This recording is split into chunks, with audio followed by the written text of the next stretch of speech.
Here we go. Returning to the book of Leviticus, back in chapter 2, and we'll see what we get to today. Have you guys got any statements you want to make? Don, you said you had a comment you wanted to read from the last video. Mhm. Okay. No, unfortunately, we haven't got anything from the last video. This is on the first video, but it's a new comment, Okay. and then I'm gonna share a little bit of a video with y'all, and we'll go from there. Okay. So I'm gonna try to read this right. Carleaf, Darius, and Don, I am looking forward to listening to these comments on Leviticus, the beautiful brother of Hebrews, from my aged brethren. Who left that comment? Right? 1 second here.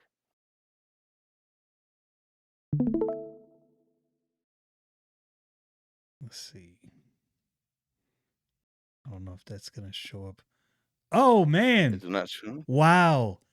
I haven't seen Malcolm in a long time. I came across one of his videos a while back. That's crazy. This morning, I'm not going to return. Brother Malcolm? Yeah. Rehash everything. Man, how he been doing? How you doing, Brother Malcolm? I hope you continue to tune in, but more importantly, call us some time.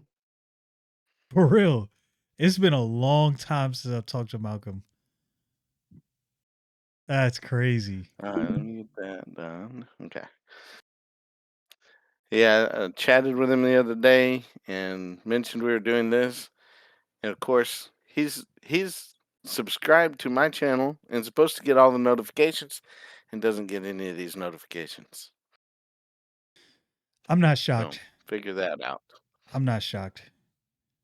YouTube doing YouTube things. It's just the way it Something works. like that. Ready? I was going to see All where right. the was, but I don't see it.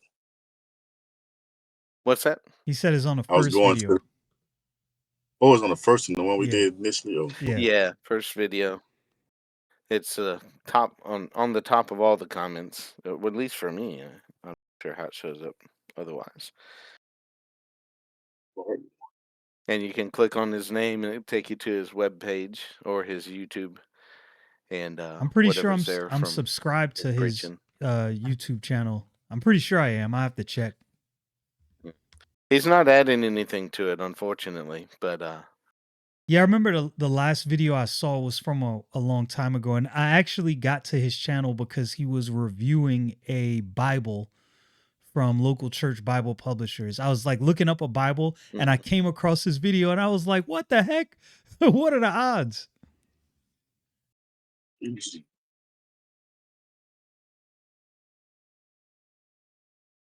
Wow, that's crazy. I haven't seen him in so long. Yeah, it's been a long time. I think last time I saw him, I was still in my 20s. we were but young bucks back then.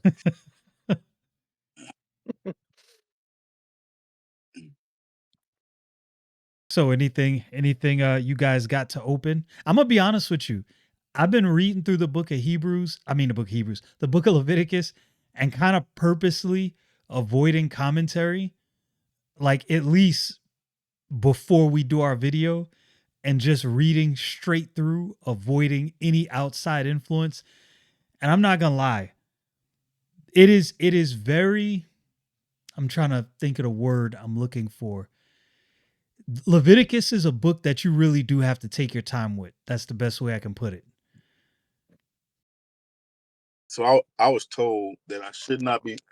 I mean, it's true to say I should not be trying to study Leviticus um, um, without a commentary, because it's just one of them books that is that has a lot in it that we no longer think about or practice or understand. And so the point is that a commentary could help us understand these things a little bit better. I agree with that. I don't.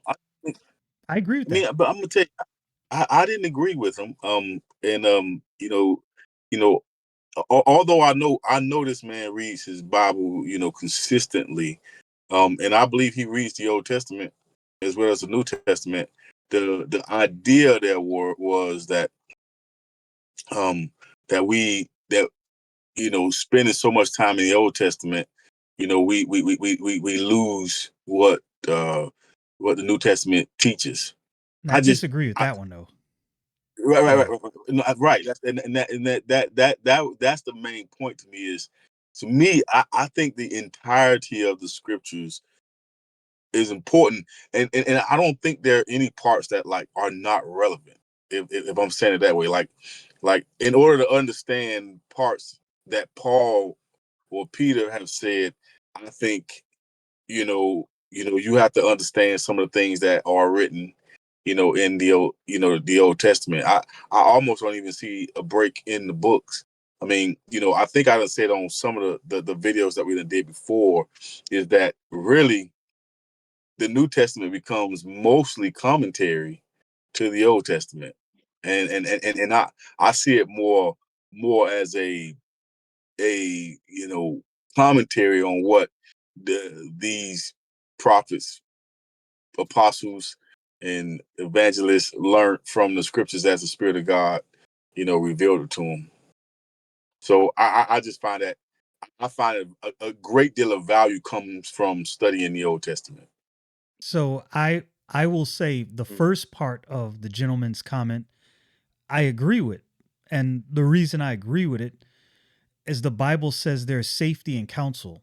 Now, obviously there's a specific context, but this is what I say about that.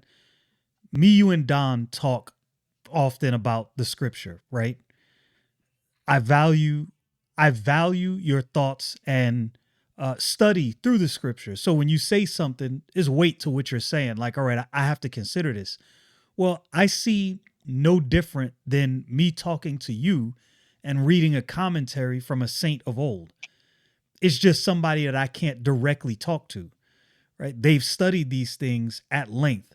The only reason I'm taking this approach is I want to see what I think about before going into what someone else says. So after we do a video, then I'll go back over the verses that we've discussed, look at some commentary and see what I might have missed or, what I failed to see.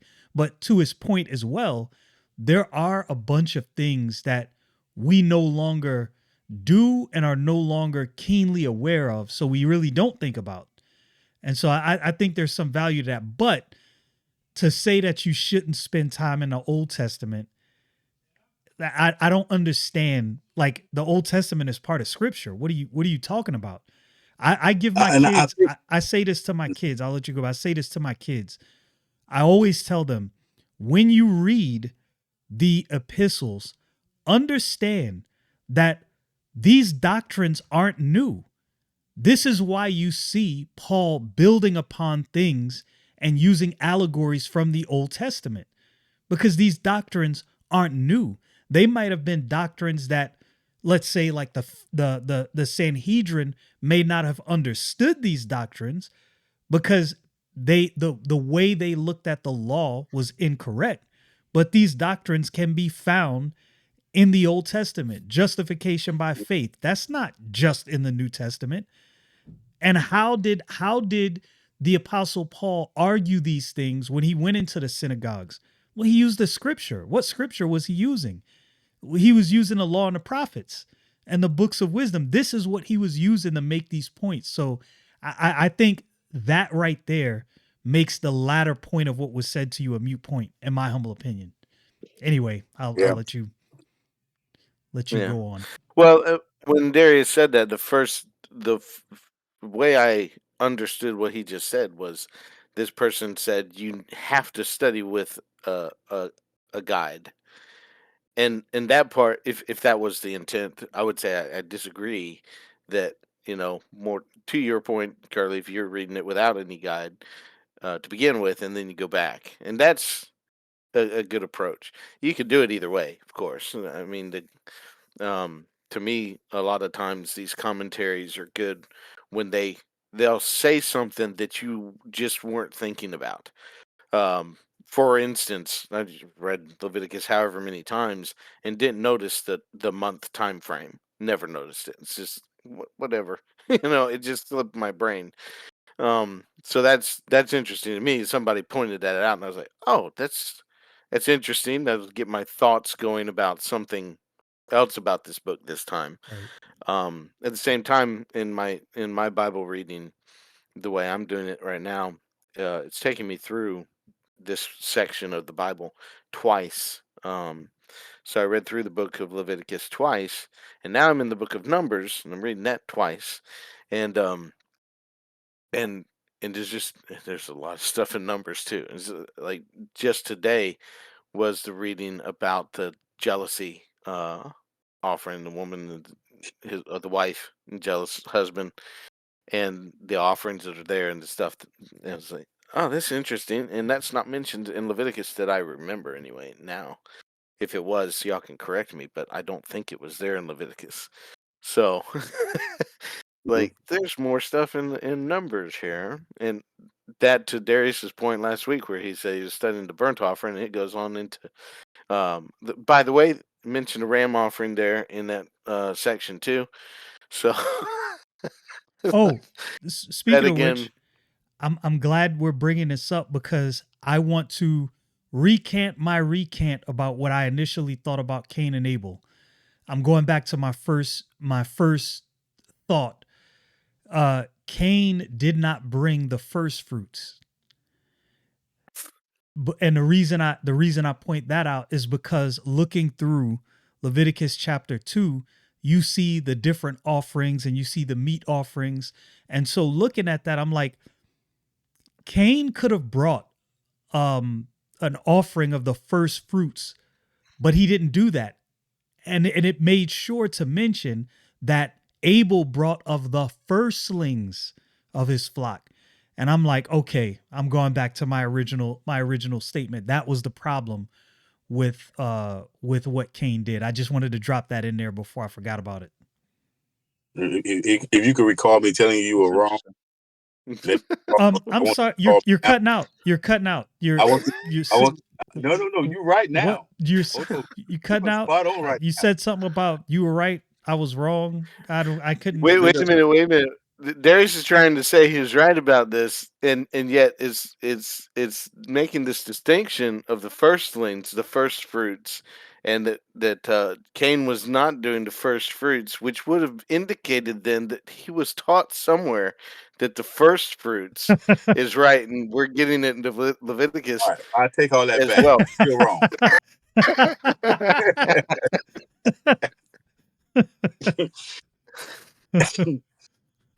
There All you right. go. So in a roundabout way, I was right.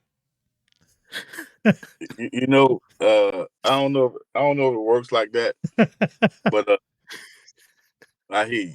I I I see think what you're saying there. The first fruits is not said. He brought of the fruit of the ground. Yep. Doesn't say anything about first fruits, and it distinctly says firstling of the flock for Abel. but if you remember, the good part of that conversation was, you know, I think that the distinction was that we want, Don was stating that, they had to bring a blood offering and they knew that they needed a blood offering. And, the point wasn't necessarily this, to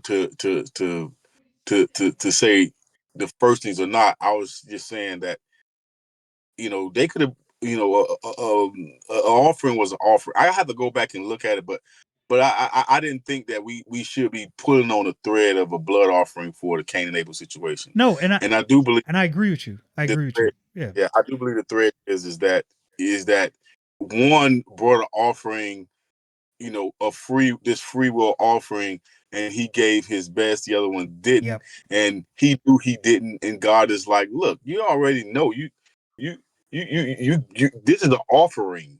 Like there's some things that don't have to be told, right? I think if I'm giving something to God, I don't want to like if I'm giving, if I'm get like I'm one of them type of guys. Like I never get somebody a pair of my old shoes. One day I was at church, and this guy, he might have been scamming, but I'm just telling you the story. He walks up to me and he looks at me. He's like, "Man, we about the same size." Now I believe he might have been scamming, but I'm just telling the story. He goes, "Man, I'll take any shirts you got that you don't wear no more." He said, "I'll even take underwear from you, man." I was like, "Look, you ain't wear no my underwear." I was It's like, "Let crazy. me just go down to the store and let me buy you some, not the store, the store. My bad. I said, let me take you down to the store You said it and let right. me That was that get Miami coming out the stove. yeah. And I brought him a book bag, some shoes, you know. And what I'm saying to you is man, I just would have felt bad giving that guy that. Your Now, one day I was leftovers. out Yeah. when I was in Chicago, when we was in Chicago, and my wife, we didn't like the pizza, right? So my wife gave the leftovers for that pizza to somebody that was homeless. That ain't my style. Now my wife did it, and that that's the thing we did then. But that's not my style. It's like if he hungry, let's just buy him his own pizza, something that's fresh and Right. what he wanted. And I see this same situation here. You know, Cain is giving an offering, and he bringing you know what the stuff he don't want to offer to God. And I think that's but the truth is I think this is still relevant to what we see in here in Leviticus. But anyway, Here's I the thing. It's a free will offering, and it's an offering of faith in this regard. You giving the firstling of your flock. You don't know if you're going to have more, but you trust God to provide. You giving the first fruits. You don't know how good your other yield is going to be, but you trust God to provide. So you give that anyway. And I think there is a picture in there with that. yeah, no doubt. Yeah, I agree. I agree with that statement. I might make a comment if we were talking about Genesis, but we're in Leviticus, so Go ahead, make your I'm gonna comment, hold Don. back on Let's that. just make the No, comment. no, there's nothing that needs Nah, to be made. make Just make a comment, Don, and then once we get to the verse this is that proves your, then you can say this was about Leviticus. this is where Don, the elder statesman of the group, makes his stand. Now be careful with any statements you make since you done cut some of the beard off. Oh man. You ain't coming with Spurgeon magic this time. I'm messing. Trimmed up most of the sides right here. He's still got the Can't let it Spurgeon just sit magic. here and just flow out that way. You know, that would be weird. Anyway, your comment. Don. No, I really don't. I mean, if we're going back to Genesis or something, but I mean, kind of where I, I haven't really gone to think too much about it, so I still hold the same place where I have been. Um, that I think it's because they were taught blood sacrifice, and I think that Cain was able to do that, but he didn't. And any way we're doing this, we're interpreting this. So I believe, um, because what Darius says, like it doesn't say in there that he just brought whatever, It just says he brought of the fruit of the ground, and it says that God didn't have respect to his offering. So we're interpreting why that is. Darius has his point of view on it. Okay, I understand that. As you pointed out, it doesn't say the first fruits, and I can lean that direction. Say, okay, that makes sense. It's not the first fruits, but at the same time, I'll just go back to uh, most people preaching through there and stuff will teach that that's the blood offering. So Abel was doing what he was supposed to do. Cain wasn't. Cain was bringing of his own works rather than the innocent animal, and so that's just where I still stand with it. And I might be able to be convinced otherwise somewhere from some scripture deals with it elsewhere. But Okay. yeah, Okay. I do see your point, and I think that's actually a good point, Carleaf, where you're saying it's first fruits and the why and all that. That's really good, and glad you said it. Was that a shot at Darius? No, no, not at all. Darius has a good point as far as the interpretation is concerned. You're not Not no bringing doubt. the right stuff. You're not bringing the best of what you have and stuff like that. You're just bringing leftovers or whatever. That's not good. Yeah. And I think the Leviticus does speak to bringing the maimed those things with spots and stuff like that, and saying, "This is my offering." No, no, God says, "No, that's not your offering." Right. I get that too.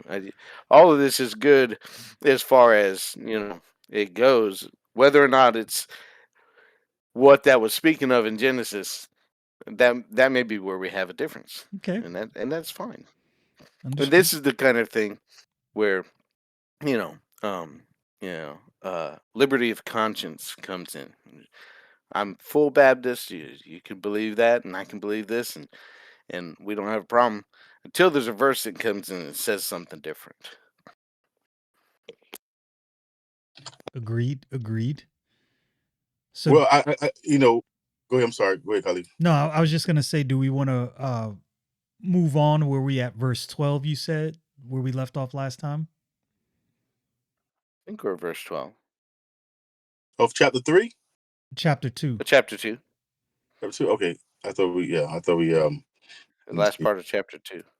Yeah. All right. Darius, you want to? But again, no. Oh, go ahead. No, no, no. I was just I gonna say just you want to read, but if you're gonna say something, make your comment, and then you can. no, And no, then no. read. Yep. I go ahead. Let Don the one been reading this every week. I can read. Let me see.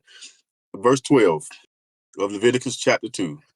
As for the oblation of the first fruits, ye shall offer them unto the Lord, but they shall not be burnt on the altar for a sweet savor. And every oblation of that meat offering shalt thou season with salt. Neither shalt thou suffer the salt of the covenant of thy God to be lacking from thy meat offering. With all thine offerings thou shalt offer salt. And if thou offer a meat offering of thy fruits unto the Lord, thou shalt offer the meat offering of thy first fruits, green ears of corn dried by the fire, even corn beaten out of full ears. And thou shalt put oil upon it and lay frankincense thereon. It is a meat offering, and the priest shall burn the memorial of it, part of the beaten corn thereof, and part of the oil thereof, with all the frankincense thereof. It is an offering made by fire unto the Lord.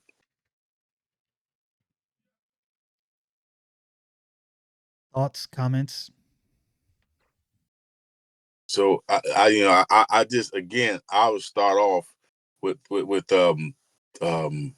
I said. I think the just a couple of weeks ago and again today, we see that a fruit offering could be given, and it too has some special ways that it should be given. But again, fruit offerings were acceptable offerings to God, and I do believe they are part of, again, what I can give down to the least I can give.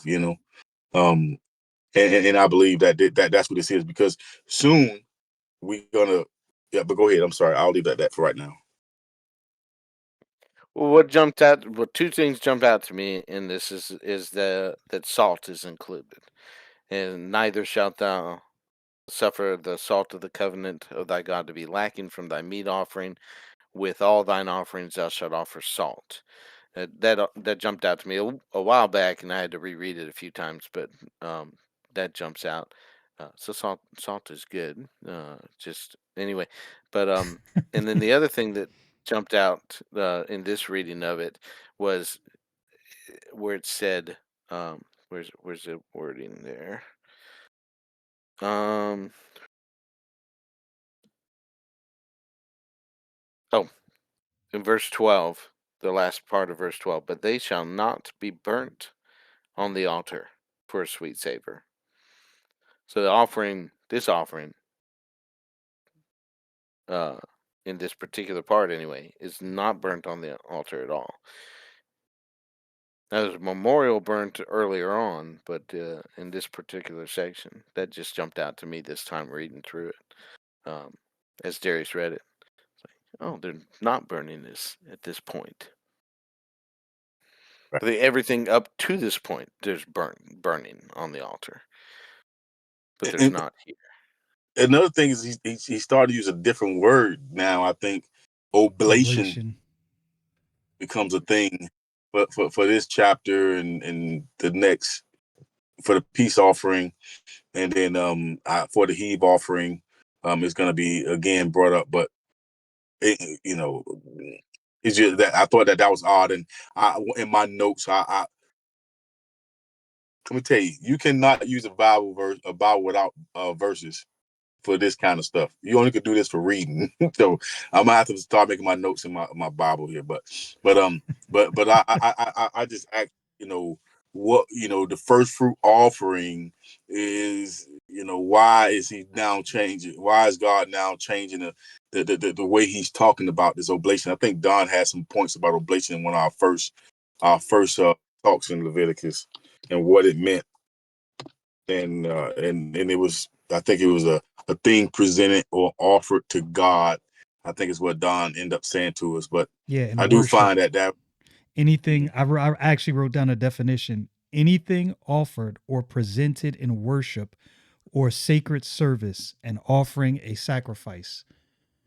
So I don't know if it's I'll have to look at the full definition because I looked it up online and sometimes they don't have the full definition of the word. I'll have to bring out my 1828 and see, what all's in there because I'm sure there's a lot more than that. Could be. It might just be that short, as I remember it anyway.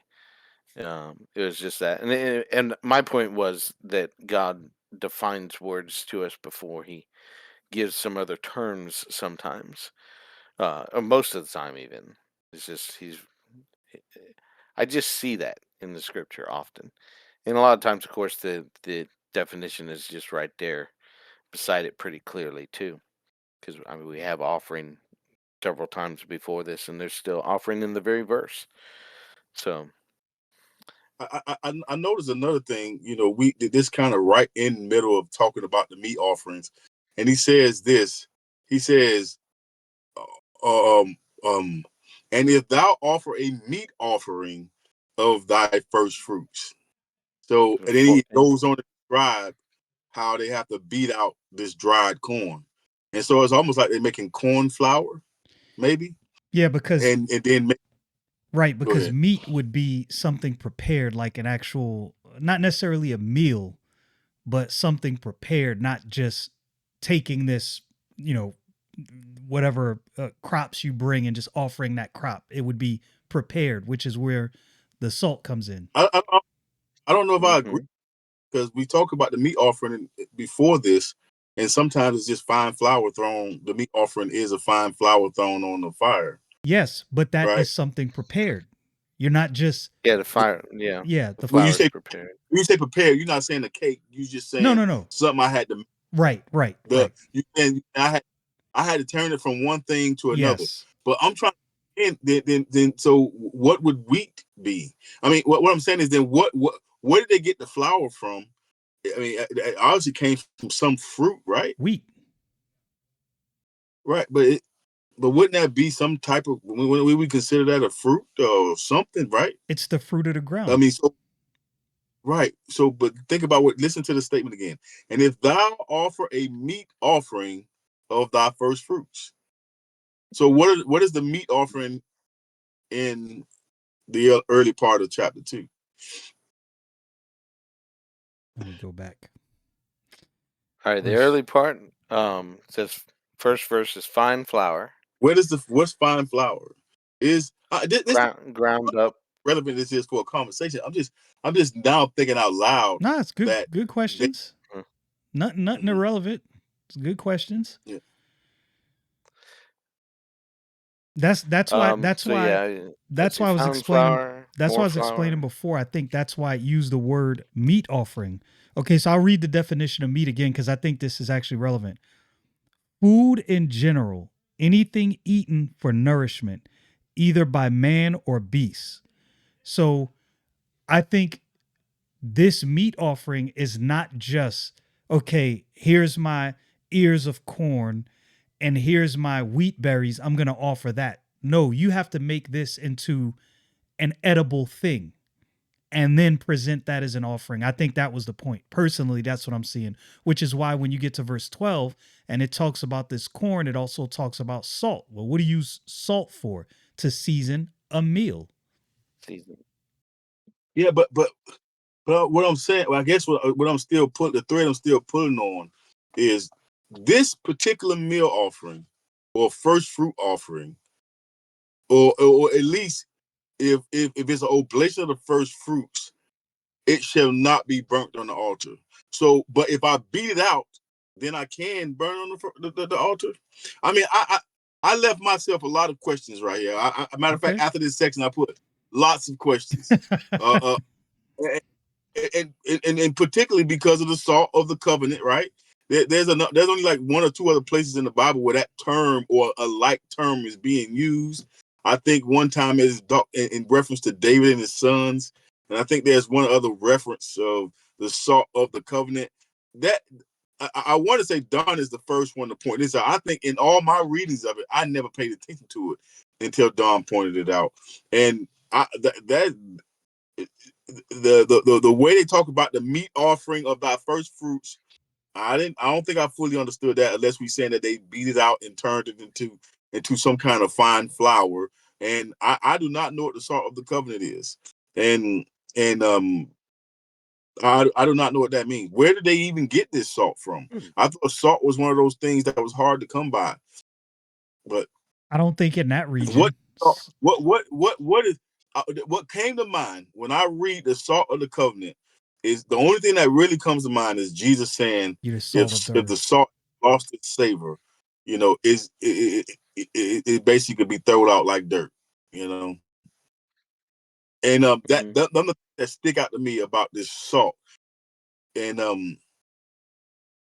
but I couldn't make any ties there. And I think this passage is important, but I just can't understand why. I think you can make a tie there because when the Lord Jesus Christ says, if the salt have lost its savor, right? So put a pin in that comment and go down to verse 13 where he says, thou shalt, neither shalt thou suffer the salt of the covenant of thy God to be lacking. Now, clearly, I mean, just taking it in its context, you can't just present some salt that's lost its savor. Like, this has to be salt that's doing its salt thing. Don't bring no trash to God. And that seems to be in line somehow. I'm not exactly sure how I make that connection because I haven't really thought through it with what the Lord Jesus Christ said about the salt losing its savor. Don, you look like you got a thought. Nothing really further. I'm just trying to think through where it says in verse 12, the oblation of the first fruits, you shall offer them unto the Lord, but they shall not be burnt on the altar. And then every oblation of the meat offering, as it goes through this, beaten out and all that, and then the priest shall burn the memorial of it. Part of beaten corn, part of the oil, and part of the frankincense, or with all the frankincense. It is an offering made by fire unto the Lord. I don't know. I just go through that a little further. I wonder if that offering was going to the priest, if that's why it wasn't burnt. Hmm.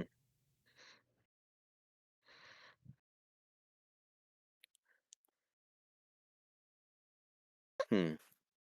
I read a lot of comments about like but I didn't agree with none of the comments now, so I'm just gonna say that up front. I read a lot of comments that just that made it seem like salt, it's a preservative, and and it made things um uh, uh, uh, um it kept things from I guess from like I say being I mean it was a preservative, and I think that that was for the most part what some others have talked about it, and they just were saying how this was some kind of preserving of God's truth. Or let me look it up again. I'm gonna look it up again. This was a while back ago when I looked it up Yeah, again. I'm not sure. 'Cause it almost seems like in context, it almost seems like, now you're right. Salt has many purposes. One, a preservative. and two, to add flavor to a meal. That's kind of how I see it here, but I'm open to be wrong about that. I can't really Well, say it it. certainly says to season with salt. So, I mean, that's what seasoning is for. Yeah. Um, First So comment after the verse, and this salt indicates corruption removed and prevented. And I'll stop reading it there.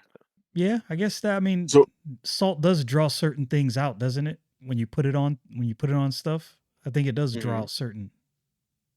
I don't again I don't think it had it may have something to do with flavor, but we're not talking about a God. I mean, we're not talking about like God is eating, right? So there's something else here. You know, one salt. I mean, and this person said this. They said that salt is used as a commodity, right? I mean, we could trade with salt. That was one thing they did with it. But I still don't Hmm. think it. I still don't think that that's what it is. And then to use the term salt of the covenant, like the salt of an agreement that we got together, something Hmm. that so this ties to something that we should know, right? It ties to something that has to do with a covenant that's being made. Now, maybe we can go back to Abraham and see about this covenant that God made with Abraham. Maybe we can go back to Isaac. Maybe we can go to Jacob. I don't know, but I just I don't understand it, and I do think it's ambiguous enough to. I mean, really not. I mean, really, I don't know that any commentary commenters have helped me understand it better. If I'm being honest, Yeah, but I that's don't think a simple take on this. unless it was simply something to be used for the priests, like I said, which is why it's not burnt. Okay, But I'm not sticking my stake in that stance. I'm just saying that's the first thing that comes to mind reading it. Mm. And I was trying to see where else the salt of the covenant is used. it's Numbers, in Numbers yeah, Numbers and 18, in Chronicles. 19. Yeah. So Numbers 18:19 says, all the heave offerings of the holy things which the children of Israel offer unto the Lord have I given thee and thy sons and thy daughters with thee, um, by a statute forever. It is a covenant of salt forever before the Lord unto thee and to thy seed with thee. But I'll have to What's that? Numbers 18:19. Where's that at? Numbers 18. Let me look at it real quick again while you're giving a comment. Yeah, so I mean I would agree with you. It's probably something that we should know. Obviously something that is as known because it's mentioned in passing.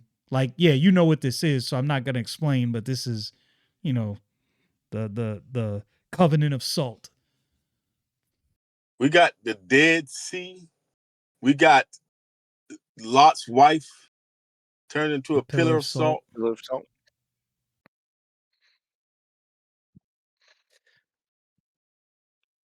And we got another term that's called out, which may be still talking about again Sodom and Gomorrah, but the Salt Sea in Deuteronomy 29:23, and that the whole land thereof is brimstone and salt and burning, that it is not sown, nor beareth, nor any grass groweth therein, like the overthrow of Sodom and Gomorrah, Adamah and Zeboam, which the Lord overthrew in his anger and in his wrath. Something is up with salt.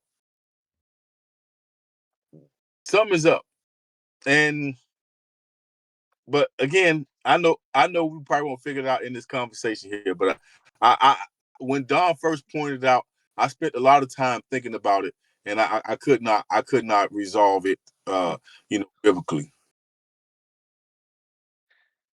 I haven't gone into it enough since then. Um, let me read this to you. And I give credit to Andrew Bonar Okay. for verse 12, kind of separating it from it because he seems to indicate it's like separate. It is. As for the oblation of the first fruits, ye shall offer them unto the Lord, but they shall not be burnt on the altar for a sweet savor. And after that it says, in every oblation of thy meat offering. It's included in the subject of meat offering, but it doesn't actually say meat offering in the verse.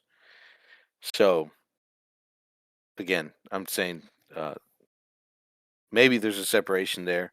I'll read this paragraph just for what it is. Y'all can take what you want from it.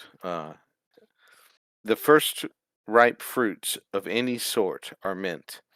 These, when offered, were typical of presenting the person's self and substance, in acknowledgment of the Lord's kindness in giving such fruitfulness to earth, and hence are included in the subject of meat offering.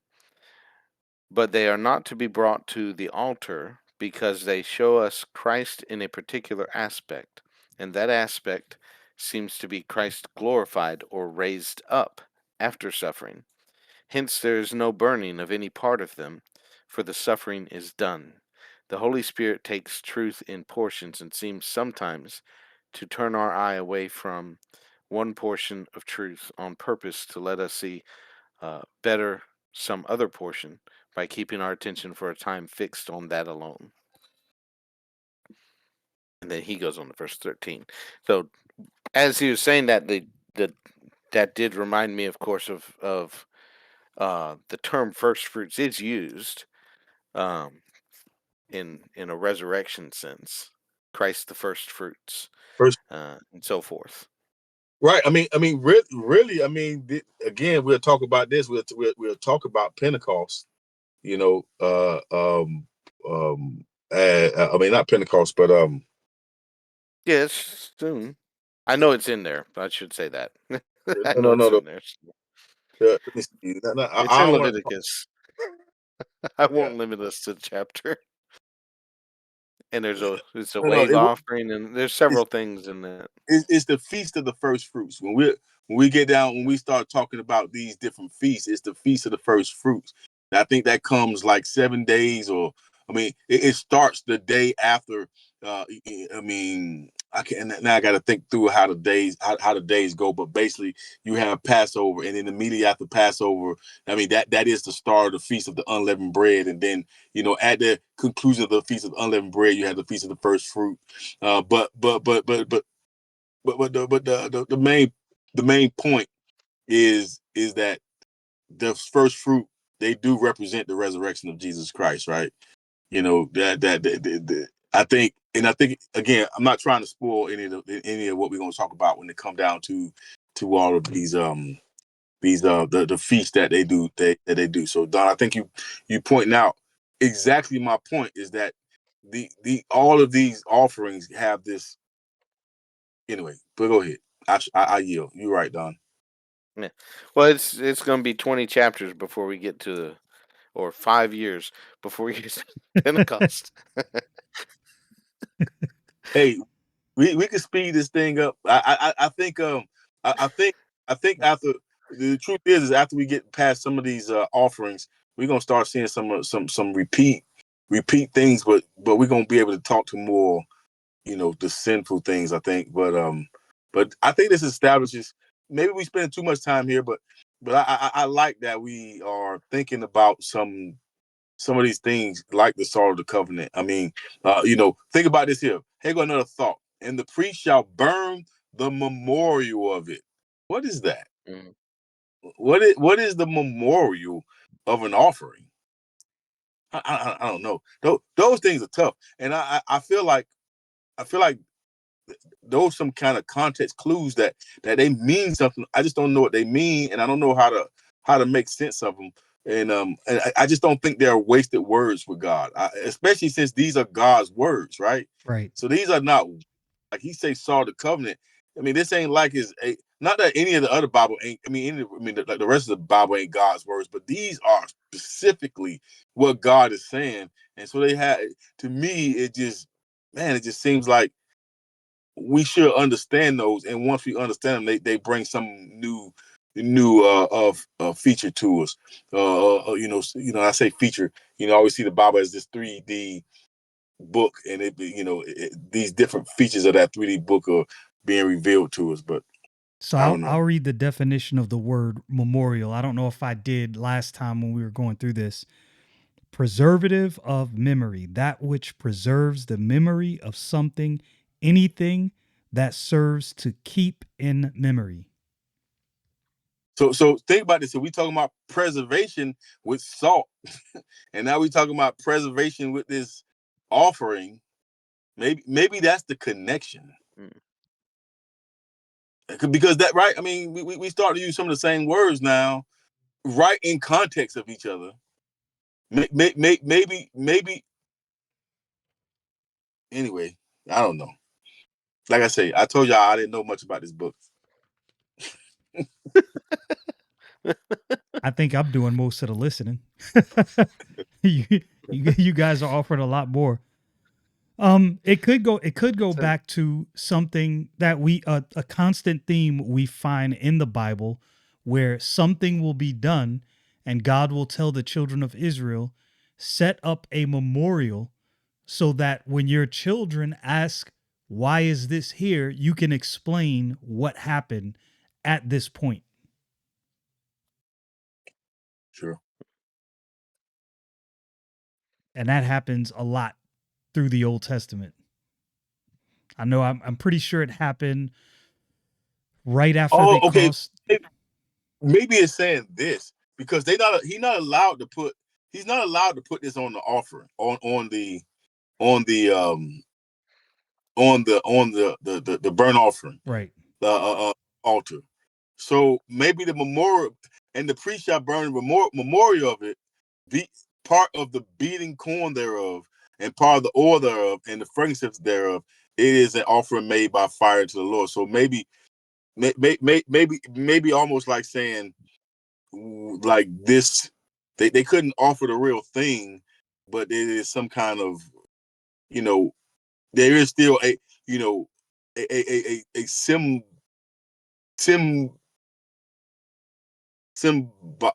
symbolic gesture here of the offering. That I think I wrote that. I think I wrote that in my notes. That was one of my thoughts, that there was, since this wasn't, like you said, since it wasn't burned per se, there was something burned in its place as a memorial to that offering.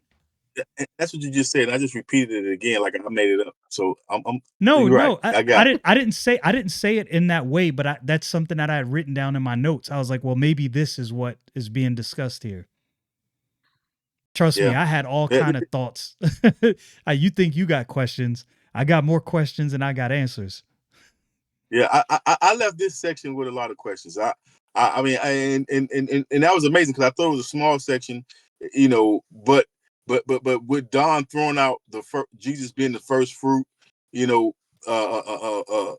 the dead, and it almost start to, this be one of those ones that I think as I read back through this next week, I'm probably gonna go back and look at that. I think he really just done made me think that through a little bit better, more. Well, credit to Bonar for that. Yeah, because he said it, and it had slipped my mind until then. A little added thing to Numbers 18, 19. 2 Chronicles, apparently, 13:5. I'm not sure what it reads, but this note from, I forget who did this one, says, salt typifies spiritual character, Matthew chapter 5, verse 13, Mark 9, Luke 14, Colossians 4. It is a symbol of a covenant which cannot be broken. That's Numbers 18, 19, and 2 Chronicles 13:5. In the ancient world, it was customary that one extend hospitality even to his enemy, and if that hospitality included the eating of food seasoned with salt. And if that hospitality... Okay, this constituted a perpetual bond which prohibited either of the two parties from harming each other. It's interesting. That's, again, one of those historical notes. Yeah, I read that. I read that too, and when there's a term called salting the earth, we see that Abimelech does it in Judges, and basically when you conquer the enemy, you would throw salt, out. You would spread salt over the city as if to say, one, I beat you, or curse on your land, or so forth and so on, and that happens there, and Right, that like destroys the fruitfulness of the land, right? it's I possible. remember learning that in like history class a long time ago. Yeah, and so one of the things That is really interesting that destroys, I don't know, crop growth, I guess, but yet we and we we eat it in our food, and it's a completely different symbol. and it's being used for the first fruit Yeah, offering. that is interesting. Yeah, you know, but you know, and so, but when I see this term being used again with David and his sons, God is giving him the kingdom. So you got to remember, it was Saul's, right? And Saul is destroyed. And in this same sense, it sounds like God is using the same way Abimelech it used with Abimelech, right? That's the only point I was trying to point out there. And so, what could the salt of the covenant is it different from the covenant of the salt? But the salt of the covenant, is it saying that?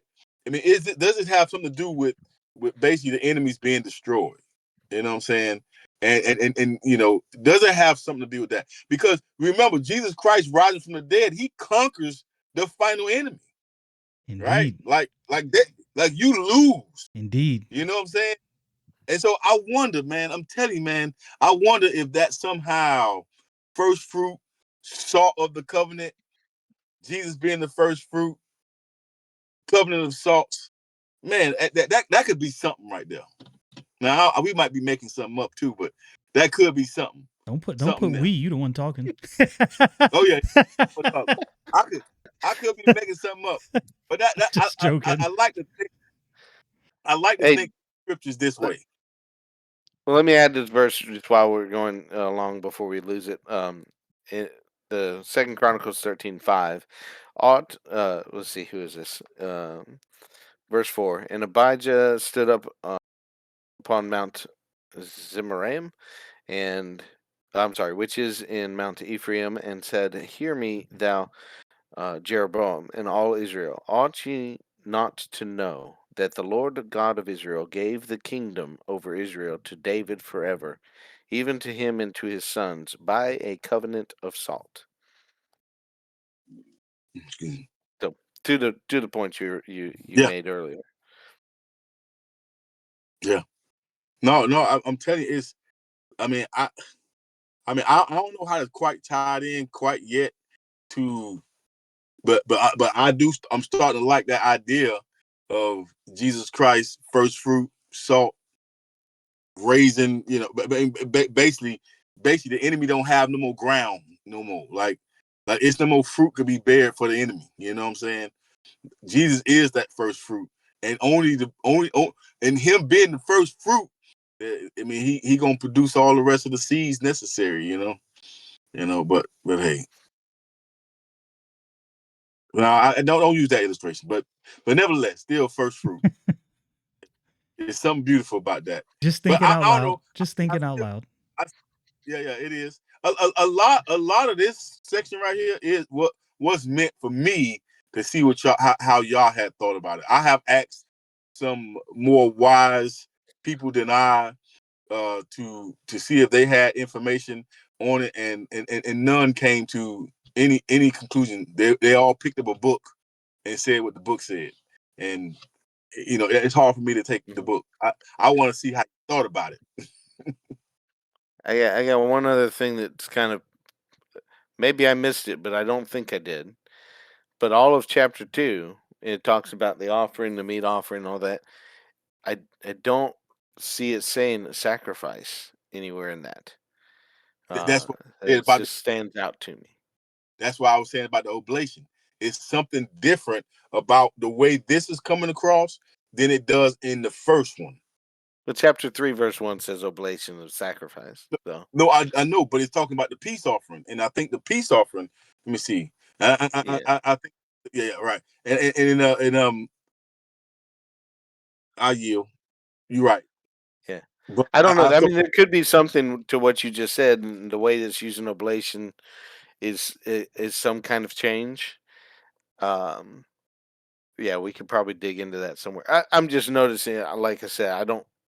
Somebody could look it up probably real quick if sacrifice is in chapter 2 at all. But obviously it's in chapter 1, and then it goes on in chapter 3. But it doesn't use the word sacrifice for these meat offerings. It's not I don't know. It's not a sacrifice to do that. Um, but really, now, there's. Go ahead. Go ahead, Don. I was gonna say, in just thinking of like the tithe and things like that, not to try to promote it and everything like that, but just thinking about it, the tithe is giving a tenth of your increase, right? Mm-hmm. And there's no sacrifice in that, if that makes some sense to people, because you have, let's say you have $100 and giving $10 is not a sacrifice. You've got $90 still left over. What sacrifice is that? Sacrificial giving of that would be like the woman that gave all that she had, her whole living, giving the entire 100 might be considered sacrificial. That's just the idea that came into my mind as to why this might not be saying it's a sacrifice, because that there's fruit out there. It's already growing. And my understanding, I'm not a farmer or anything, but my understanding is that crops come in at different times in the year and stuff like that. So you have fruit growing, you can see, oh, that's coming in. This is this here. Where your first fruits are, you still see stuff coming. So there's Mm-hmm. no, again, maybe there's no real sacrifice there. Um, and maybe that will help some people. This is not necessarily uh, a sacrifice to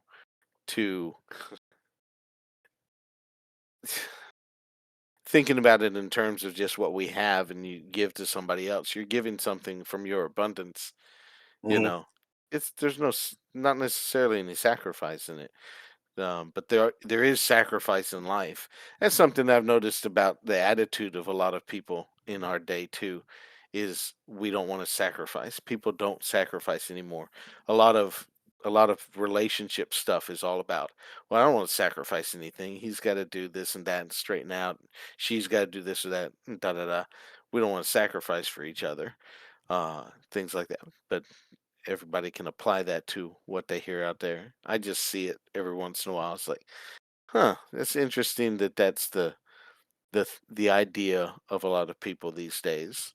No, that's actually a good point, Don. I think I would fall on the wrong side of that accent, at times in my life.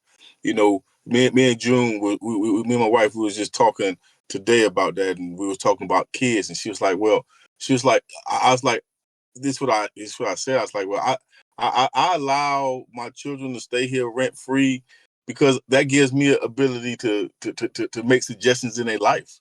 That gives me an opportunity to be a part of the decision making. She was like, well, can you just give to them without having strings attached?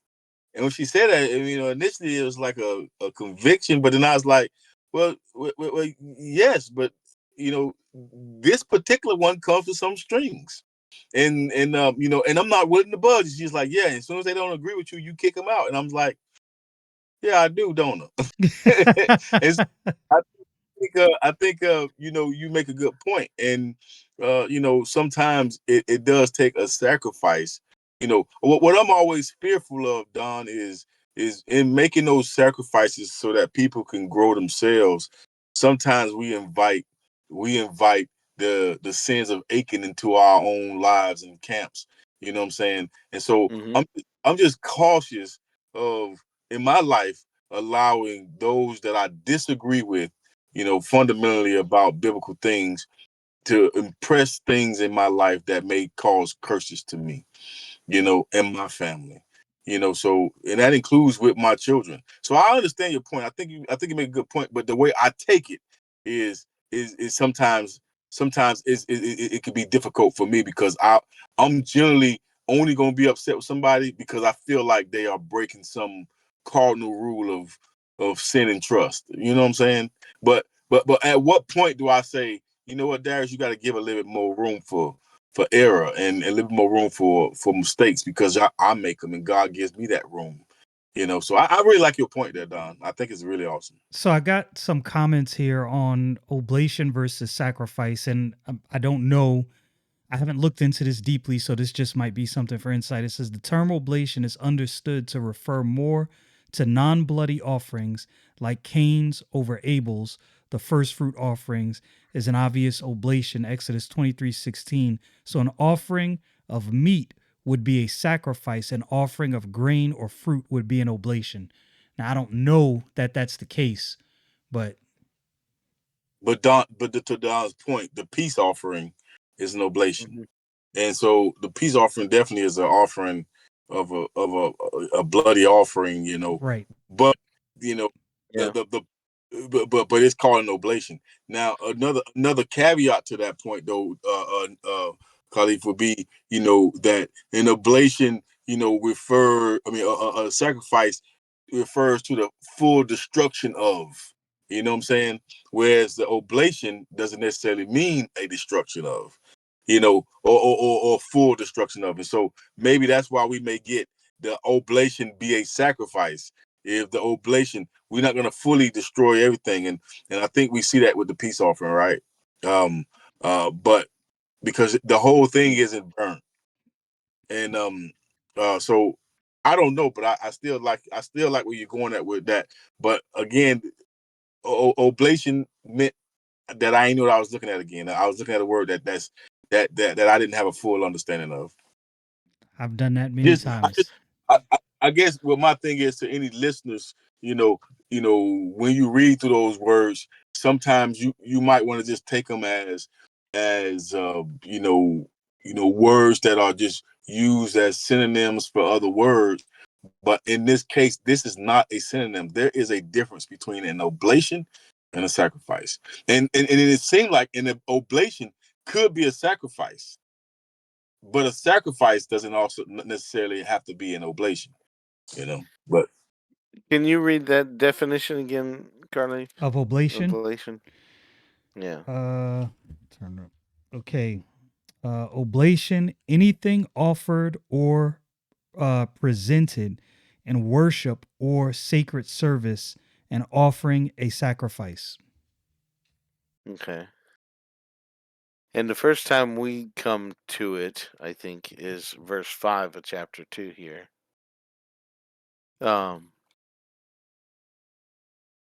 And then, of course, it is spoken of in chapter 3, verse 1. I didn't catch otherwise. Of course, we haven't read through there. And to Brother Darius's point, as far as I think synonym, it would still be a correct word, but there being a difference still can happen. Like that, it may be a furtherance, of the meaning. In other words, so I said verse 5. It's verse 4. I see oblation there. I just want to make sure I'm not missing anything. But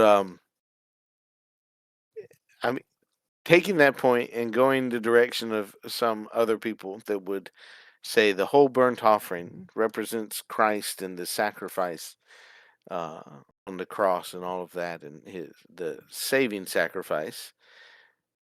Going into the oblations of chapter 2 and chapter 3, etc., goes beyond that sacrifice after the resurrection, the first fruits, and all that in the second chapter.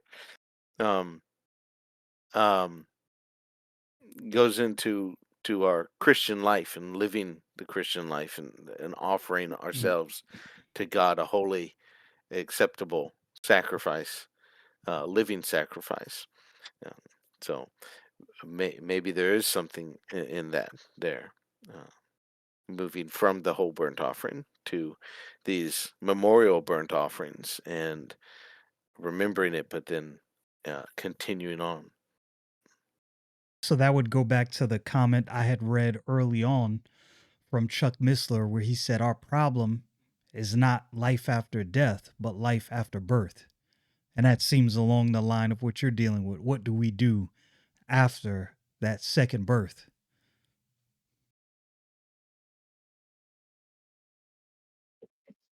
Hmm. When y'all talking, y'all make me think of Romans. I want to say 12. Hmm. Did somebody just quote that? Some out of it, a little paraphrase of it. A living sacrifice, yeah. Yeah, Romans 12:1. I beseech ye therefore, brethren, by the mercies of God, that ye present your bodies a living sacrifice, holy, acceptable unto God, which is your reasonable service.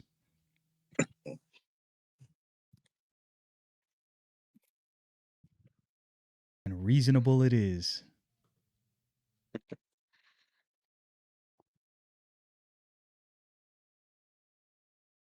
I mean, I think I like this, but to think soberly, Oh man, huh?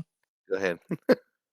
And when I think of oblation, I think of a solemn offering. Let's see, solemn.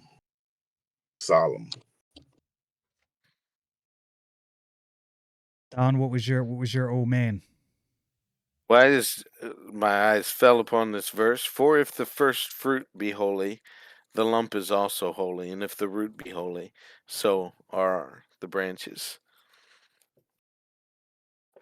Over in Romans. So I was going to chapter 12, but my eyes fell upon that Mm, We're with still that on word. fruit. Yeah, man, that's a good verse there. clearly, Still there's on a fruit. theme going through the whole Bible. There's a thing, man, but I just hate that I can't see it clearly. It's still a fuzzy picture. But the next time I read through this, I'm gonna have that in mind. I think. I'm gonna look into some of the saints of old and see what they had to say.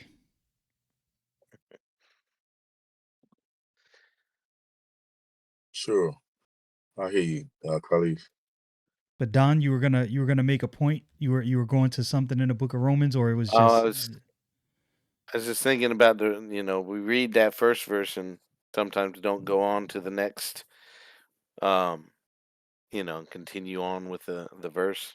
oh, Romans But chapter Romans chapter 2. I could do that because I was actually yeah, as I read it, I went to that second verse in my mind, but I didn't continue. Let me sure. do that. Let me. Well, my other part of the thought in that is of course maybe sometimes we read it out of context where we're just reading that. My first thought when right before you went to read it was that's part of the many therefores kind of that are in the Bible. Is I Mm, beseech you therefore, brethren, by the mercies of God. So like a therefore comes after what's given before that and told to us before that. So again, if I go back to this idea that first chapter goes Christ and his sacrifice, therefore, brethren, chapter number 2, when offer this up and the first fruits and this oblation being more of you know going into living for God and a living sacrifice, a memorial being given. And um is it in chapter 3 there's a wave offering, or is that not there yet? We haven't got to a wave offering yet. There's no waving before the Lord in chapter 3. Okay, so um We don't get to but a wave. my mind still goes to that. It's like later on there's a wave offering before the Lord. You're waving whatever it is, and part of the sheaves and part of a um um one of the sacrificed animals. There's several things waved, but yeah, all that just that's the therefore, and even if I don't take it for chapter 1, and go back to saying Christ, our Passover is sacrificed for us, and we're in the therefore section of Leviticus, um to the point of quoting uh, Chuck Missler. Like that's our next thing that you know we seem to have more problems with. yeah. And I don't know that we necessarily have more problems with this. Why is it? that people don't go on. You know, it's I have a that guess. that. I was actually talking to Malik about this today. And what I told him is look at, I believe it's in First Corinthians where the Apostle Paul said, I die daily. Now, we could dissect that in a myriad of ways. I think sometimes the idea of many people who have believed the gospel, it's like, all right, I'm done. Well, no, you're not done. The work is actually just begun. Like, this is where Mhm. consistency comes in. This is where you have to wake up every day and make this a conscious decision. That takes me back to what God told to the children of Israel. He's like, look, these writings, yeah, put them on their eyelids. Make sure when they wake up, the concept was make sure that this is constantly on the mind because it's not going to be a one and done. You're going to have to constantly read these statutes. You're going to have to constantly meditate on these statutes and these laws and think about this. It's not going to be you read it once, okay, go on, you're done. No, this is where the battle begins. And that consistency is the people who continue on. Well, why was Mhm. why was Joshua any different? Why was he such a champion of the faith? You actually get a picture of that when he's like, look, I don't know what y'all gonna do, but I can tell you what I'm gonna do. He was committed to do this continually. I read a book. I read a book several years ago. It's called "An Infinite Journey." Now this was back in my Calvinist days, but still was a good book.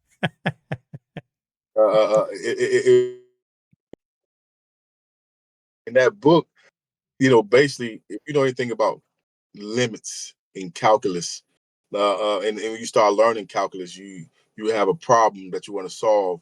What is the value of x as it approaches zero? Right. So from the negative side as it approaches zero, and then what is it from the positive side as it goes back to approach zero?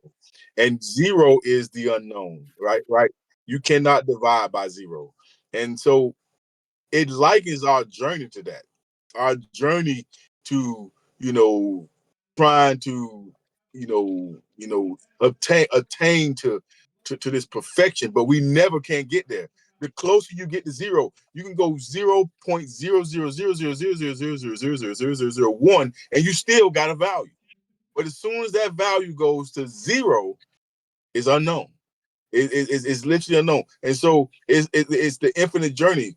The closer we get to God, the further he still is away. The closer we get, the further we realize we still haven't made it yet or attained. And so our life is a bunch of that those steps to get closer to God. But the only way we get there is that we pray and we start asking God to reveal to us, to help us be more like him. And then when we pray things like that, boy, let me tell you something, man. I think we talked a little bit about this. You start to really understand what it means to be more like God, to be more like Hmm. Christ. It's a great huge sacrifice, again, that we talking about, to present our bodies as living sacrifices. And I agree with you, Carleaf, that we do. It's just we got to this. I agree with Chuck, Mr. Missler. Dr. Missler. You on this infinite journey, and you never get there until we raise from the dead. Right. That is our day. That to me, that's the beauty of the gospel. I mean, if I'm being straight honest with you, but anyway, I digress again because I'm always here lately. I'm always the one off the channel that we own. Nah, Forgive me. great comments. Great comments. I'm just going off of Don's face. Your comment made me think about First Corinthians chapter 15, verse 51 and 52. Behold, I show you a mystery. We shall not all sleep, but we shall all be changed in a moment, in the twinkle of an eye, at the last trump. For the trumpet shall sound, and the dead shall be raised incorruptible, and we shall be changed. But when is that moment? When will that change happen? Are we there? No, we have not arrived. I'll never forget reading over a verse in the book of First Corinthians, if a man think he knoweth anything as he ought, he knoweth nothing. If you think you have arrived, you're even farther than you thought. I agree. And just to say how far we can be is every time you say statutes, I realize how far you are from the English language. The statute. That you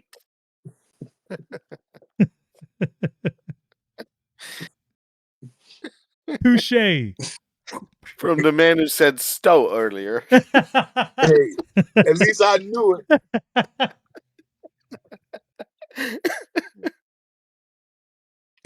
That's hilarious. it. Oh man. Anyway, back to the verses at hand. So, any more thoughts through the last couple verses of chapter 2?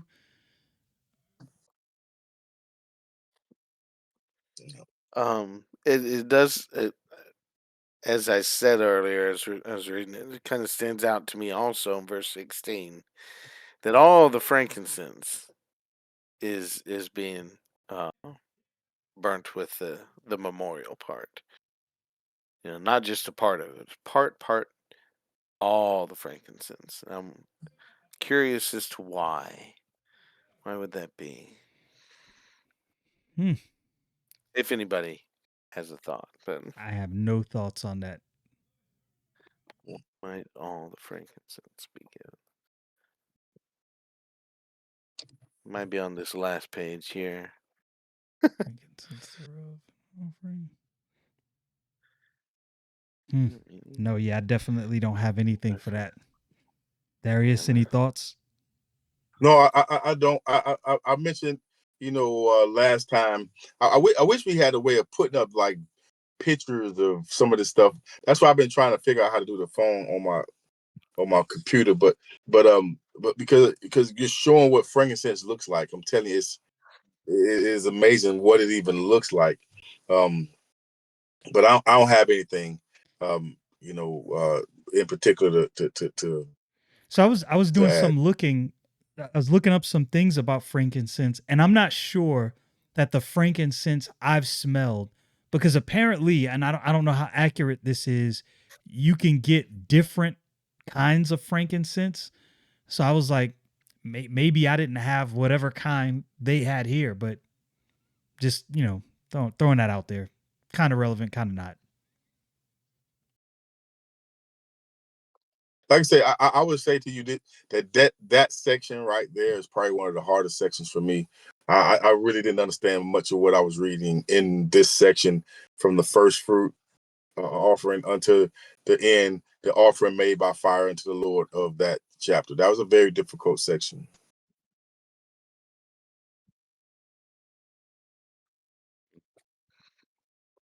I tell you, Andrew Bronner's commentary goes from that and talks about the drink offerings right after that. So yeah, he's of no use to me right there. So I was just kind of a side note, but relevant. I was listening to a preacher one time, and he said the one thing he hates about commentaries is the verses he struggles the most with. Clearly, they were struggling too because they go right by it. Yeah. Like, yeah, well, I guess we all skipping that one. Mm-hmm. Let's see if Mr. Keach has anything about frankincense. Of course not. No, nothing. Thus you I have it, seem to folks. recall somebody, I believe, saying something about frankincense being related to suffering and stuff like that. I'm not sure, and maybe I'm just not sure, so I don't want to say too much about it. I think what all did the let me see, what all did the and they, in Matthew 2:11, and when they were coming to into the house, they saw the young child with Mary, his mother, and fell down and worshiped him. And when they had opened their treasures, they presented unto him gifts, gold, and frankincense, and myrrh. In Revelation 18, frankincense and wine and oil. No, hold up.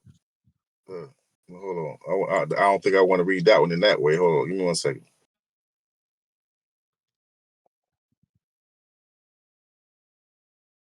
Yeah, no. This was from Babylon. Alas, the great city of Babylon, that mighty city, for in 1 hour is thy judgment come, and the merchants of the earth shall weep and mourn over her. For no man buyeth their merchandise anymore, the merchandise of gold and silver and precious stones, and of pearls and fine linen and purple and silk and scarlet, and all thine wood and all manner vessels of ivory, and all manner vessels of most precious wood and of brass and iron and marble and cinnamon and odors and ointment and frankincense and wine and oil and fine flour and wheat and beast and sheep and horses and chariot and slaves and the souls of men, and the fruits that thy soul lusteth after are departed from thee, and all things which were dainty and goodly are departed from thee, and thou shalt find them no more at all. I find that odd. That anyway, I think that through a little bit more too. That the Babylon, the great city Babylon is wanting all those same things. Look like God was requiring of the children of Israel too. But anyway, think about that another time. Another thought for another podcast. Another podcast. I think Don is right. We're not gonna ever get through this. But like I said, it's we trucking to some really, I think, good stuff. But hey, I don't mind taking my time.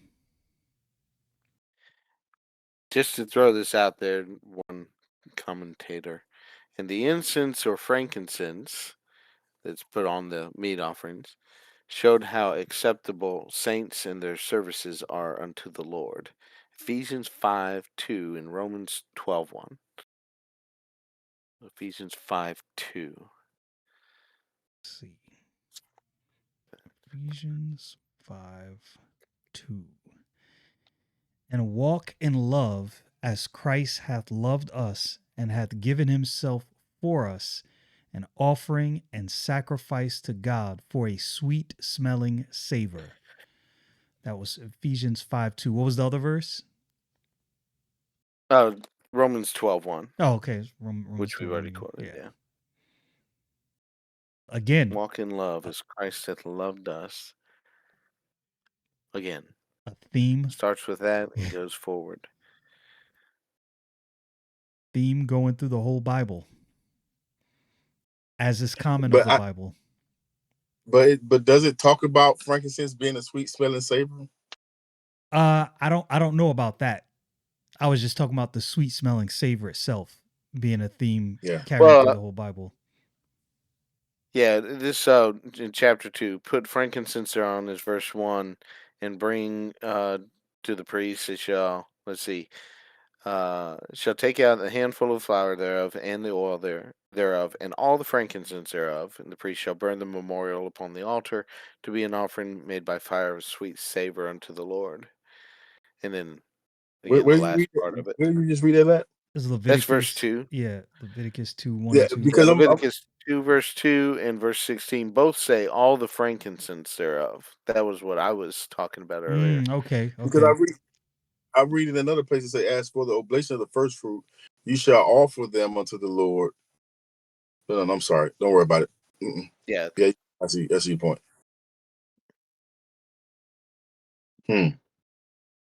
So we are we content to not understand honey, salt, and frankincense? Well, I still agree with what you said. Like there was a scientific thing about burning honey, changing its structure in some way that would make it not a sweet smelling savor. It makes sense to me uh, to not burn that. Now, leaven, I'm not familiar with, that much in that way. Now, if I always think of leaven in the sense, in the similar sense of the way I think of alcohol with drinks. So leaven is like a corrupting influence, and that's basically what it is. And you knead it into the dough, and it rises because of what it's doing in there, right? Oh, um, I think Don, you made the connection. Adding a small amount of honey to sourdough leavens or dough acts as a yeast feeding natural sweetener. Ooh. okay. So we do know that yeast doesn't work unless there's sugar involved. I can put yeast in flour and nothing will happen. But I have to add some kind of sugar. Hmm. Let me see. Okay. Can I'm let not me that see. scientific, so Yeah, Yeah. I'm not a baker. I'm not gonna agree or disagree. I'll be making my own bread I'm now, man. I'm not gonna have any of these yeah. bakers out here coming for my head. I'm gonna let you sit on that one, Darius. I might be wrong. I'm looking it up now. I'll have to ask Brooklyn. She's the baker around here.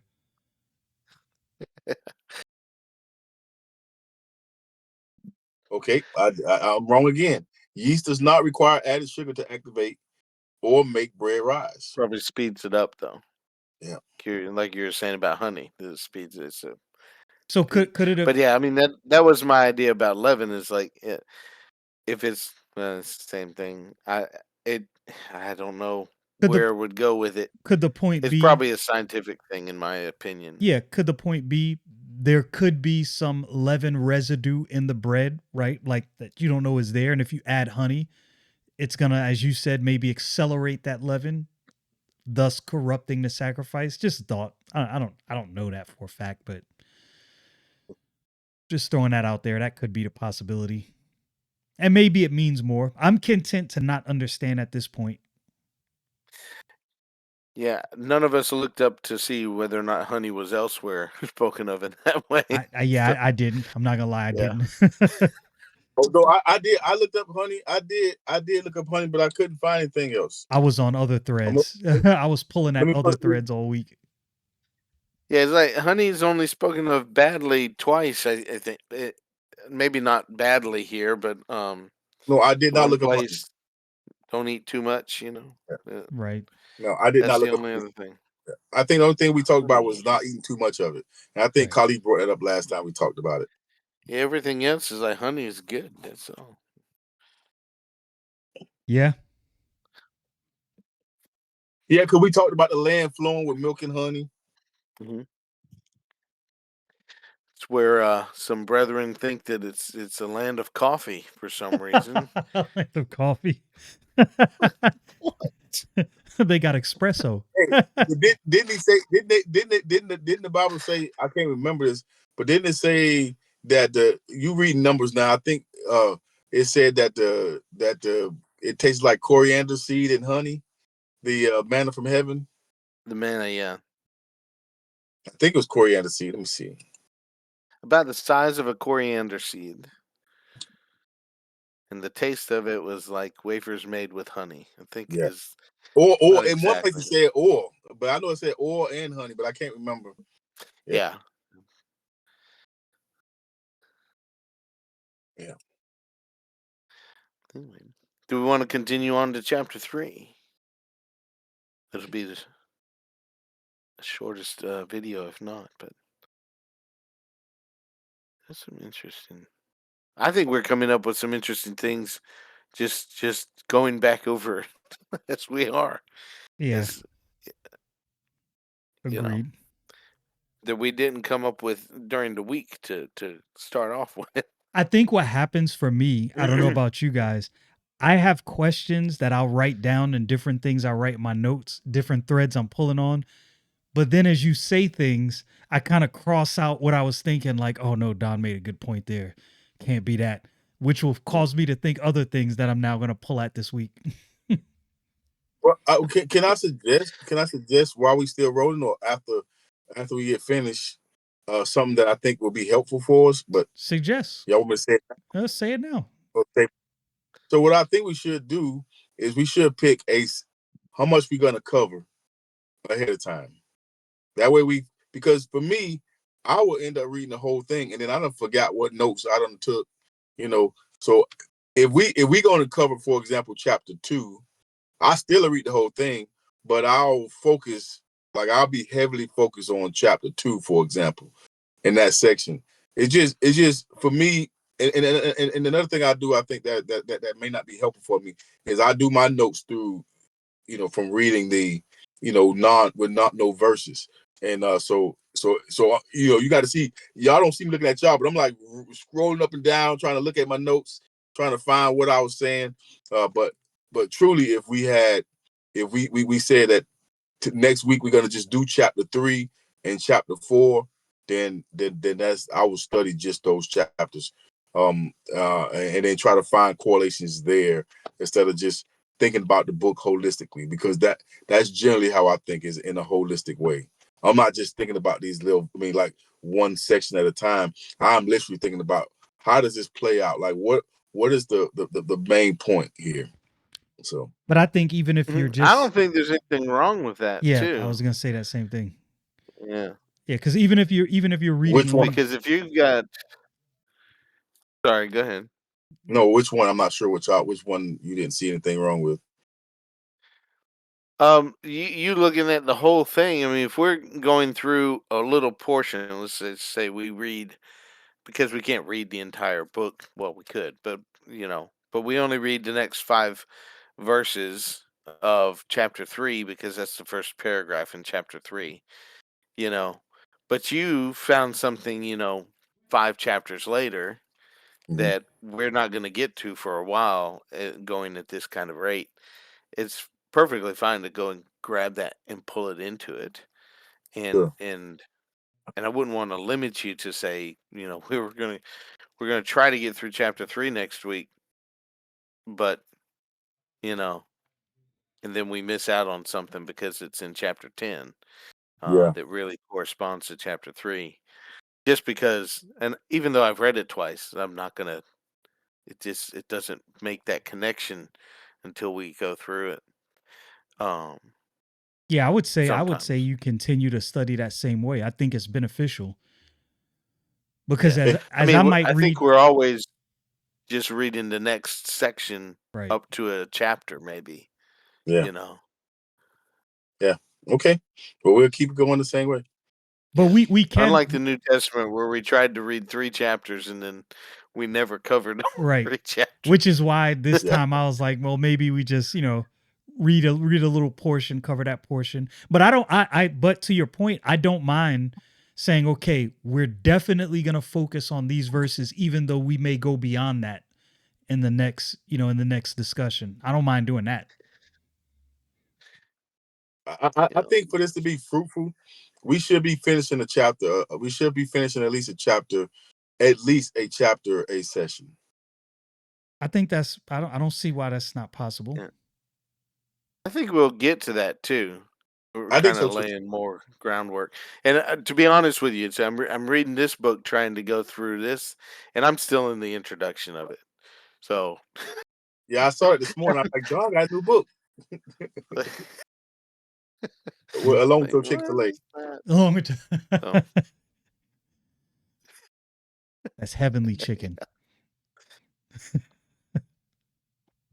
oh Well, man! And then my son called me, and then it was, oh my goodness, I've been talking to him, and my children sing to me when I may be exposing them by saying this. Both of my children want to sing songs to me when they're on the horn with me. Yeah, the phone. So, okay, guys, go right ahead. Every time you say that, I think about that listening to Alexander Scorby sing that song from Exodus when they were leaving Egypt. I will sing unto the Lord, for he has triumphed gloriously. The horse and the rider. If you've never listened to Alexander Scorby's dramatized King James Bible, you are missing out, my friend. You are missing out. Mhm. But see, They that's have a not Scurby's there. That's whoever does the dramatization part. Well, yeah. I mean, The obviously, dramatized version is right. added people. Right. Obviously it is, but it's Yeah. it's a beautiful experience. I'm not But gonna it lie. sounds like him somewhat. So that Because I'm portion, sure it's like somebody else singing. that portion, No, it's not him singing. It's somebody else singing. yeah, that portion Yeah. doesn't sound like him, but it could be him. I'll put it that way. Like the voice is not so Okay. distinct that you would think, oh, this could never be him. What I'm saying that to say, it flows well. Like from him reading to that, it just flows well. It's a good experience. That's interesting. Yeah. Well, that just we're kind of getting off topic of the thing, but it's okay. We're probably winding down. But the YouTube channel for Scurvy is, I'm sure, full on AI now. And they could probably do that. You'd probably suggest to them, hey, why don't you go through and have his voice singing this portions where it's songs, or sing the psalms and stuff like that to us instead of just reading them. And I'm sure they would do it too, because like I said, I'm sure that they're doing all AI because they got him reading the Apocrypha and uh oh man, I didn't Yeah, realize the that. I Book don't of like Enoch it. and I everything don't like else. it Yeah, if anymore. you check out his Mhm. YouTube channel, like they might correct the mistakes, because he sometimes makes a mistake reading, obviously, Right. but that might correct it because it's the computer then reading exactly what's written. But I don't know. I'm kind of afraid of it too because it's the people obviously are leaning toward including the Apocrypha and whatever else. It's a whole thing. Everybody leaning toward Roman Catholicism these days. I'm about to make a series of videos on Roman Catholicism because I'm just getting tired of it. We might have to do a Like, series on what? that. I was thinking about that. Hey, I'd be glad to do that At instead least of just me at least going going through the off on it. yeah, at least going through the doctrinal positions. I think Yeah, that would be really beneficial. I was actually thinking about that not that's too my long ago. plan. I typically don't do videos where I'm necessarily addressing a group or a person. I just try to stick with dealing with the Bible. But I think this is something that almost can't be avoided at this point. Like it has to be addressed directly for the same reason you brought up. Yeah, no, I agree. I'm forward with y'all. Like I said, I do believe. Like I said, y'all know how strong I am against, you know, some of the thoughts of Catholicism. I truly believe that almost every doctrine they teach is wrong, if not every. And I think they have influenced the way Christians, real Bible believing Christians, think about the scriptures. And so we love to sit down and of course to do that when we get finished with the book of Leviticus next, in 15 years. And I think they still will be around. Hey, I can walk and chew gum at the same Yeah. time. So Hey, thank you. We might need to start another channel. I mean, we might need to have another session along with Leviticus. And that yeah. that might be a good idea too. I don't know if y'all got time for that. I got time for it. But we finish Leviticus, but start another one so we can hit some other stuff too, But Yeah. that might be too much for Khalif. Do it at the We got same a lot of time. stuff going on. I can Yeah. add Yeah. it in. Me too. Figure out a time I can add it in. How about you, Don? Yeah. Well, it wouldn't be too hard on the Roman Catholicism things. Like, to your point, Brother Darius, it'd be like more of going through a doctrine. So we would be able to say, this is what we're going to go through and study that, for a week or however long it takes us to really feel like we've got it, and then do that session.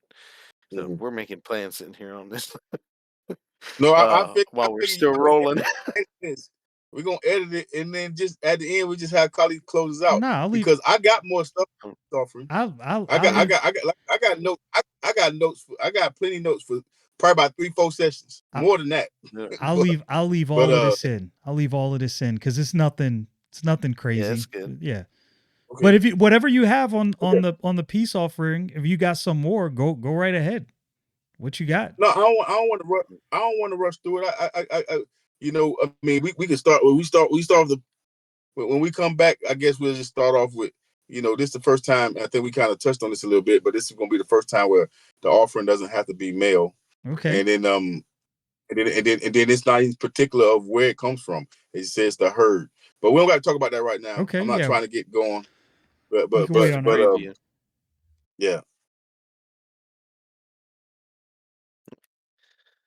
I'm cool with that. All right.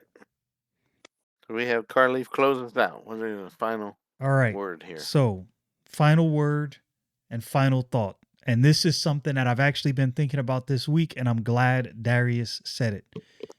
It is okay to admit you don't know. You don't have to force things. I've noticed that a lot of people online, especially in the space where we're talking about the Bible, feel the need to put their stake in the ground on an issue they're unfamiliar with. Just say you don't know. The easiest way to avoid false doctrine, if you don't know, stick with the Bible, let the Bible speak for itself, and admit when you don't know. And I will end with that.